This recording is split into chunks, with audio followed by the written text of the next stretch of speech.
콜록콜록 혹시 나도 코로나19 걸린 건가? 신종 코로나 바이러스 확진자가 수천 명을 돌파하며 엄청난 속도로 확산되고 있다. 이런 상황에서 전염병에 그대로 노출된 시민들은 자신이 이 병에 걸릴지도 모른다는 불안함에 휩싸인 상황이다.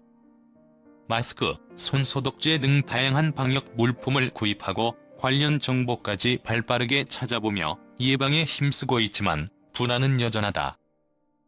워낙 많은 정보를 파악하려다 보니 놓치는 정보 역시 늘어나고 있다.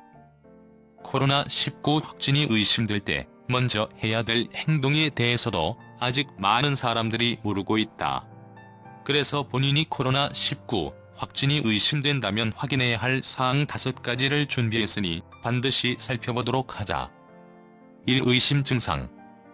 본인이 37.5도 이상의 열이 지속되거나 호흡기 증상이 있는 경우 외부 활동은 철저하게 막고 자가격리를 해야 한다.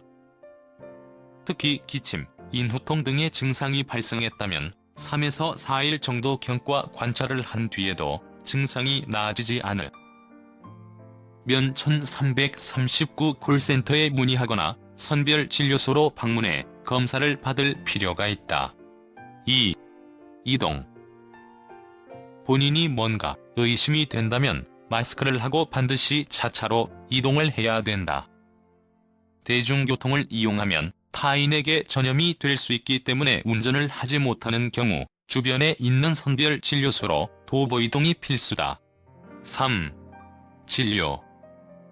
진료를 받으러 가면 의료진은 해당 환자를 의사 환자, 조사 대상 유증상자로 2가지로 분류한다.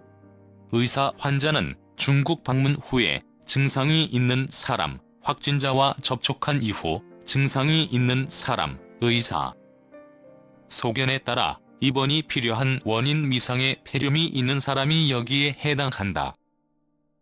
의사 환자보다 낮은 단계인 조사 대상 유증상자는 중국 외 다른 나라에 방문했다가 증상이 있는 사람, 의사 소견에 따라 감염 의심이 있는 사람이다.